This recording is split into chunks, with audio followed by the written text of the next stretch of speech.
Welcome to part 2 of the video on landmark judgments. We've already uploaded part 1 जहाँ पर हमने 20 judgments cover करी हैं. Now these are the most important judgments of 2021. इससे पहले भी there was one judgment that was one video that was uploaded before the entrance exams for LLB students, wherein we had covered judgments from January to July. You can cover that as well. You can check that video as well. You will get some more judgments. अब यहाँ पर आज की इस video में we are going to discuss the rest other 20 judgments. This video can be of use for anyone who's interested in law. Now, first case that we are looking at is Mohammad Salimullah versus Union of India. अब यहाँ पर court ने ये बोला कि जो obviously हमारा article 19(1)(e है जो बात करता है right to reside and settle in any part of the country, तो ये जो राइट है this does not include the right not to be deported, which means if a person, so this is basically related to the Rohingya refugees. So Rohingya refugees जो India में रह रहे थे बहुत टाइम से, उनकी डिपोर्टेशन की ऑर्डर्स आ गए थे कि उनको डिपोर्ट किया जाए.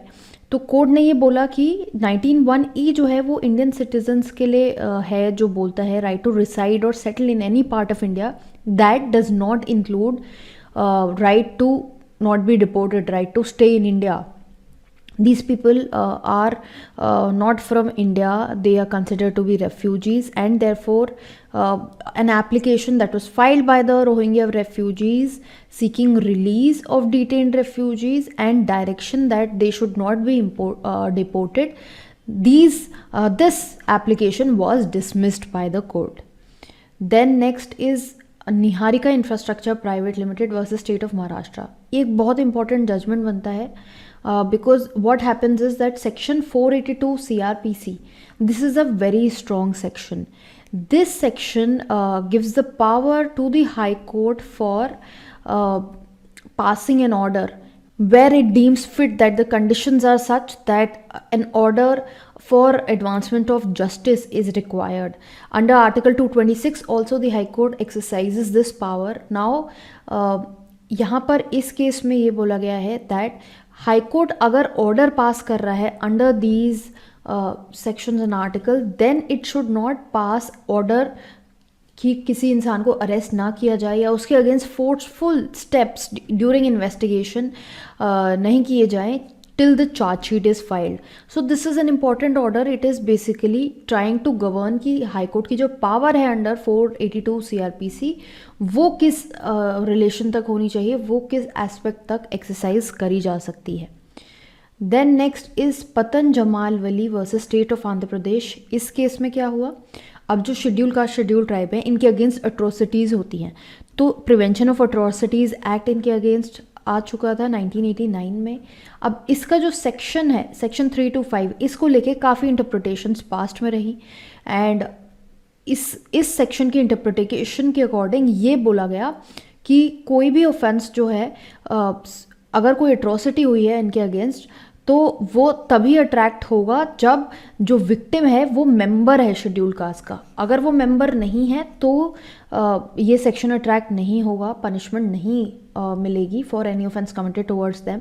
बट सुप्रीम कोर्ट ने ये बोला कि आप इस सेक्शन का इंटरप्रिटेशन इस तरह से लीजिए कि as long as caste identity is one of the grounds of the occurrence of the offense, that the person felt that this person is from scheduled caste and scheduled tribe and इसलिए atrocity commit की जा रही है, then that will also fall under this section. तो इसका ambit जो है वो widen किया गया. देन डॉक्टर जयश्री लक्ष्मण राव पाटिल, ये केस हम बहुत बार कवर कर चुके हैं इंस्टाग्राम अकाउंट पे भी. If you not following us on Instagram, do follow us there, because वहाँ पर हम जो इम्पॉर्टेंट लीगल अपडेट्स हैं, रेगुलर लीगल अपडेट्स हैं, वो आपके लिए पोस्ट करते रहते हैं on a regular basis. Now इस केस में ये हुआ कि मराठा कोटा आया था and this quota was coming out to be exceeding 50% जो लिमिट है. अब ये जो लिमिट है ये इंदिरा साहनी की जजमेंट में प्रिस्क्राइब कर गई है. I told in the last video as well. So Supreme Court ने बोला कि ये अगर मराठा कोटा 50% की सीलिंग लिमिट से ज़्यादा जा रहा है तो ये अनकॉन्स्टिट्यूशनल है. एंड कोर्ट ने बोला कि कोई भी आपके पास जब आप 50% से ज़्यादा किसी को रिजर्वेशन देना चाहते हैं, then you have to prove that there are exceptional circumstances that justify giving of such a quota, but here it was not so. Further court ने ये बोला कि 102nd अमेंडमेंट जो है कॉन्स्टिट्यूशन की, ये हुई थी, यहाँ पर जो पावर है टू आइडेंटिफाई कि socially and educationally backward classes कौन सी होंगी, ये प्रेसिडेंट के पास है, ना कि स्टेट्स के पास। Now a very important aspect relating to this judgement is, इसके बाद भी एक अमेंडमेंट आई। वो अमेंडमेंट कौन सी थी? We have covered it multiple times, do mention the same in the comment box below. This is for people who are preparing for exams, if they can remember, because this is very recent and ये हम already cover कर चुके हैं, तो ये आपको पता होना चाहिए। ये अमेंडमेंट आई जहाँ पर ये बात हो रही है कि स्टेट्स के पास पावर है to identify SEBC, and state से ये पावर उनकी नहीं ले सकते हैं। States can further make further classification and it is not just with the president. Then Election Commission of India versus MR Vijay Bhaskar. अब इसमें भी ये एक इम्पॉर्टेंट जजमेंट बनता है। आपने सुना होगा कि जो पार्लियामेंटेरियंस हैं, people in the parliament, they enjoy some immunity, इनको प्रिविलेजेस हैं। तो अब इनको प्रिविलेज है कि ये पार्लियामेंट में कुछ भी बात बोल सकते हैं। तो एक पिटिशन फाइल हुई कि इलेक्शन कमिश्नर ने वो पिटिशन फाइल की कि जो मीडिया है वो पार्लियामेंट की प्रोसीडिंग्स को या ओरल रिमार्क्स ऑफ जजेस, जो जजेस ओरल रिमार्क्स देते हैं, उनको मीडिया में ना डाले। बट कोर्ट ने ऐसा बोला कि ये फ्रीडम है मीडिया का, this freedom is a part of freedom of speech and expression, जो आर्टिकल 19(1)(a) के अंडर सिटीजन्स एक्सरसाइज करते हैं। ये फ्रीडम मीडिया के पास अवेलेबल है, एंड जो ओरल ऑब्जर्वेशन डिस्कशन है जजेस की या अटॉर्नीज़ की, उनको पूरा राइट है उसको पब्लिश करने का, एंड दैट एसेंशियली शोज़ कि जुडिशरी की इंटेग्रिटी क्या है, because it will also serve as a check and balance system. तो media cannot be restrained on this ground. Then Gurmeet Singh versus state of Punjab, यहाँ पर बात हो रही है डाउरी डेथ की। सेक्शन 304B बात करता है डाउरी डेथ की, जो ये बोलता है कि अगर किसी भी वुमेन की डेथ हो जाती है due to within 7 years of marriage and soon before her marriage she was subjected to cruelty relating to demand for dowry. सो यहाँ पर कोर्ट ने ये बोला कि ये जो सून बिफोर टर्म यूज़ करी गई है, इसका मतलब ये नहीं है कि immediately before the death it should be proved. Court ने ये बोला कि ये इस्टेब्लिश किया जाना चाहिए कि कोई प्रॉक्सिमेट और डायरेक्ट लिंक है between cruelty, harassment and dowry death of the women by the husband और the relatives. And so court ने ये बोला कि ये जो 304B है, ये पिजन होल मेथड आइडेंटिफाई नहीं करता। Pigeon hole method is basically when you are limiting the offences और limiting the terms, so it is not limiting it to a condition कि वो इमीडिएटली बिफोर मैरिज है, it can be relating to something that has direct link with the death as well. Then next है Vinod Dua versus Union of India. Vinod Dua जो senior journalist हैं, जिनकी हाल ही में death हो गई है, and there was an FIR that was filed against him because ये काफ़ी एक सीनियर जर्नलिस्ट हैं, so he has had a very illustrious career in the media, and जो भी स्टेटमेंट्स वगैरह इन्होंने बोली थी उसको लेके इशू रेज करे गए थे, एंड इनके ऊपर सेडिशन का चार्ज लगाया गया था। बट कोर्ट ने यहाँ पर बोला कि हर जर्नलिस्ट को केदारनाथ सिंह की जजमेंट के अंदर प्रोटेक्शन मिलना चाहिए। अब केदारनाथ सिंह की जजमेंट में ये बोला गया था कि अगर कोई इंसान कोई ऐसी एक्ट बोल रहा है, कोई ऐसी बात बोल रहा है which is not necessarily creating disturbance of law and order, incitement of violence नहीं है, वर्ड्स हैं, and measures are basically it's something is being said to condemn the measures of the government. Government का जिस तरह से approach है, अगर उसको कंडेम किया जा रहा है, इसका मतलब ये नहीं है कि इंसान ने सेडिशन किया है। तो हर जर्नलिस्ट को इस जजमेंट के अंदर प्रोटेक्शन मिलना चाहिए, and 124A of the IPC में उनको पनिश नहीं किया जाना चाहिए। Then state of Kerala versus Leesamma Joseph. इस केस में कोर्ट ने ये बोला कि जिन लोगों को फिजिकल डिसेबिलिटी है, they have the right to promotion as well, they have the right to reservation in promotion as well. Reservation in promotion article 16 आपको पढ़ना चाहिए कॉन्स्टिट्यूशन का। नाउ हियर फर्दर कोर्ट ने ये भी बोला कि उनको जो डिसेबल्ड लोग हैं इनके रिस्पेक्ट में विद इन 3 मंथ्स रिजर्वेशन इनको 3 मंथ्स में ग्रांट कर दिया होना चाहिए। देन नेक्स्ट है Madras bar association versus Union of India.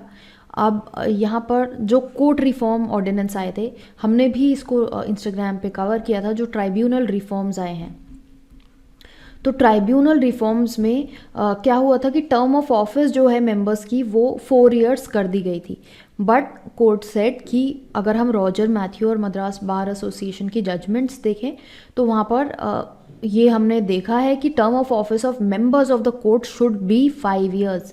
And क्योंकि ये जो जजमेंट ये जो ऑर्डिनेंस आया है this was in contradiction of the same, तो इस प्रोविजन को ओवरटर्न कर दिया गया था कि उनकी 4 इयर्स ही टर्म रहेगा। Then Union of India versus Rajendra Shah and others, यहाँ पर सुप्रीम कोर्ट ने गुजरात हाई कोर्ट की जजमेंट को ओवरऑल अपहोल्ड किया। अब इस जजमेंट ने गुजरात हाई कोर्ट ने ये बोला था कि जो 97th कॉन्स्टिट्यूशनल अमेंडमेंट आया था जिसने बेसिकली पार्ट 9B इंट्रोड्यूस किया था कॉन्स्टिट्यूशन में, 9B डील करता है कोऑपरेटिव सोसाइटीज से। सो इट वाज सेड कि ये जो 97th अमेंडमेंट कॉन्स्टिट्यूशन की है कि आपने कोऑपरेटिव सोसाइटीज़ इंट्रोड्यूस की है, ये चीज़ रैटिफाई होनी चाहिए bye the state legislature because it falls under article 368(2) of the constitution, जो हमारा अमेंडमेंट का आर्टिकल है। एंड उसमें ये रिक्वायर्ड है कि जब स्टेट लेजिस्लेचर्स अफेक्ट होते हैं तो 1/2 of the state legislature are required to ratify the amendment. क्योंकि 97th अमेंडमेंट के टाइम पे ऐसा नहीं हुआ तो 97th amendment is liable to be struck down. तो कोर्ट ने ये बोला कि जिस एक्सटेंट तक 97th अमेंडमेंट कोऑपरेटिव सोसाइटी से डील कर रही है उस एक्सटेंट तक उसमें जहाँ पर रैटिफिकेशन की ज़रूरत थी उस एक्सटेंट तक उसको स्ट्राइक डाउन किया जा सकता है।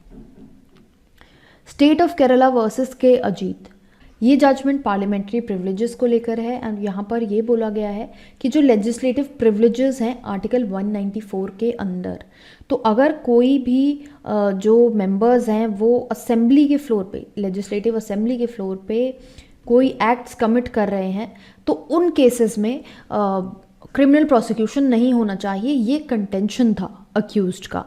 बट कोर्ट ने ये ऑब्जर्व किया कि लेजिस्लेटिव प्रिविलेजेस आप यूज़ नहीं कर सकते हो to seek exemption from application of criminal law on you, because वहाँ पर जो प्रिविलेजेस और इम्यूनिटी आपको दी जा रही हैं ये आप उसे हर जगह क्रिमिनल केस में भी एक्सरसाइज कर सको, वो एक सिविल टाइप ऑफ इम्यूनिटी है। एंड अगर ऐसा अलाउ कर दिया जाएगा then this will betray the trust of the people जो उनको इलेक्ट कर रहे हैं in the first place. Then Brajesh Singh versus Sunil Arora. Sunil Arora जब नाम आता है आपको हमेशा इलेक्शन कमीशन ध्यान में रख लेना चाहिए, obviously if you studied the judgement. Then अब यहाँ पर सुप्रीम कोर्ट ने ये ऑर्डर किया कि जो कोई भी कैंडिडेट खड़ा हो रहा है किसी पॉलिटिकल पार्टी से तो उसको 48 आवर्स ऑफ सिलेक्शन के अंदर अंदर क्रिमिनल रिकॉर्ड्स फर्निश कर देने चाहिए with respect to that candidate कि कोई क्रिमिनल रिकॉर्ड है या नहीं। इलेक्शन कमीशन ऑफ इंडिया को ये भी बोला गया, कोर्ट ने उनको ये बोला कि ये वो एक डेडिकेटेड मोबाइल ऐप बनाए जहाँ पर उनके इंसिडेंट्स, जो भी क्रिमिनल ऐसे लोग हैं उनके इंसिडेंट्स पब्लिश किए जाए। Then next is union of India versus Omkar Nath Dhar. इस केस में बेसिकली एक रिटायर्ड इंटेलिजेंस ऑफिसर थे, he was retaining the government accommodation that was given to him during services, but it was challenge कि आप अपनी retirement के बाद उस जगह को, उस अकोमोडेशन को एक्वायर नहीं कर सकते, ये आपका राइट टू शेल्टर नहीं है। पंजाब हरियाणा हाई कोर्ट ने उनको अलाउ कर दिया था but supreme court has overturn that order and held कि राइट टू शेल्टर जो है वो राइट टू गवर्नमेंट अकोमोडेशन तक एक्सटेंड नहीं होता है। गवर्नमेंट अकोमोडेशन सर्विंग ऑफिसर्स के लिए है, ना कि रिटायरिंग ऑफिसर्स के लिए। Then comes the next case Siddharth versus state of Uttar Pradesh. यहाँ पर कोर्ट ने बोला कि 170 CRPC में ऑफिसर इंचार्ज के ऊपर ये ऑब्लिगेशन नहीं है कि वो हर एक इंसान को अरेस्ट कर ले at the time of filing the chargesheet.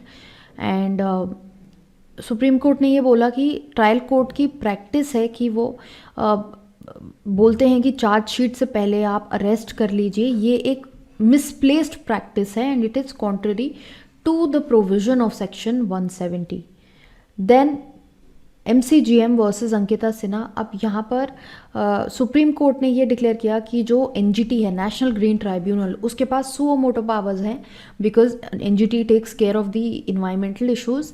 तो उनके पास सुओ मोटो पावर है कि वो मीडिया रिपोर्ट, रिप्रेजेंटेशन या लेटर्स के बेसिस पे खुद ही कॉग्निजेंस ले लें किसी भी ऑफेंस के रिलेशन में। Then MA Khaliq versus Ashok Kumar. यहाँ पर कोर्ट ने ये बोला कि while summoning and detaining a person, and अगर उसके अगेंस्ट कोई क्राइम रजिस्टर्ड नहीं है, अगर आप उसको समन करते हो या डिटेन कर लेते हो, then it is violative of the basic principles. And यहाँ पर Arnesh Kumar versus state of Bihar की जजमेंट पे रिलाई किया गया। जो लोग LLM की तैयारी कर रहे हैं उनके लिए ये इंपॉर्टेंट है। देन नंदलाल लोहारिया वर्सेस जगदीश चंद पुरोहित। यहाँ पर कोर्ट ने ये बोला कि अगर एक लॉयर है, वो अपनी सर्विसेज किसी क्लाइंट को दे रहा है एंड अगर वो क्लाइंट केस हार जाता है, that person can not go to the consumer court and file a case of deficiency in services, because litigation में आप देखेंगे 2 पार्टीज हैं, एक जीतेगी और एक हारेगी। So that does not mean कि दूसरे की तरफ से कोई कमी थी या anything. This does not amount to deficiency in service. Then CBI versus Thommandru Hannah Vijayalakshmi. इस केस में सुप्रीम कोर्ट ने ये बोला कि CBI जो है, अगर वो किसी करप्शन केस को देख रही है तो उसमें प्रीलिमिनरी इंक्वायरी ज़रूरी नहीं है। अगर ऐसी इन्फॉर्मेशन मिली है कि कोई कॉग्निजेबल ऑफेंस कंडक्ट हुआ है तो वो डायरेक्टली केस को रजिस्टर कर सकते हैं without any preliminary inquiry. Then the next one is Jitul Jayantilal versus state of Gujarat. इसमें भी ये जो 482 CRPC जो हाई कोर्ट की पावर थी कि इंटरिम स्टेज पे कोई डायरेक्शन इशू कर सकता है court, the Supreme Court said कि वो डायरेक्शन इशू कर सकता है, but then high court must furnish reasons for its directions, because इस सेक्शन का कभी कभी मिसयूज होता है। तो ये एक इंपॉर्टेंट जजमेंट बनती है, जो लोग प्रैक्टिस कर रहे होंगे they must be aware. Then the next judgement is and the last judgement of this video is Manohar Infrastructure and Constructions versus Sanjeev Kumar Sharma. इस केस में सुप्रीम कोर्ट ने ये बोला कि अगर कोई भी consumer is seeking a stay of the order passed by the state consumer dispute redressal commission, then NCDRC can order कि अमाउंट जो है वो डिपॉजिट करी जाए या 50% ऑफ द अमाउंट जो state consumer dispute redressal commission ने आइडेंटिफाई करी है उसकी 50% अमाउंट डिपॉजिट करी जाए। एंड ये भी बोला साथ साथ कि अगर NCDRC ऐसा ऑर्डर कर रही है for stay, then it has to give cogent reason, साथ में रीजंस असाइन किए जाने चाहिए अगर ऐसा ऑर्डर पास हो रहा है तो। With this we come to the end of this video. हमारी 40 जजमेंट्स यहाँ कवर हो गई हैं। PDF जो है इसका, ये आपको फ्री मटेरियल सेक्शन में मिल जाएगा ऑन माय वेबसाइट www.lawdigest.in। जो लोग ऑलरेडी एनरोल्ड हैं for the legal current affairs and legal GK module, they will already we will have this PDF in their module. And apart from that जो regular आपके monthly PDFs हैं वो तो है ही, so it will be present in your module.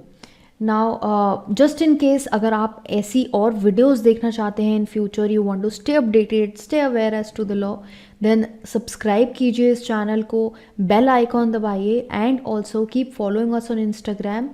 I will see you in the next video.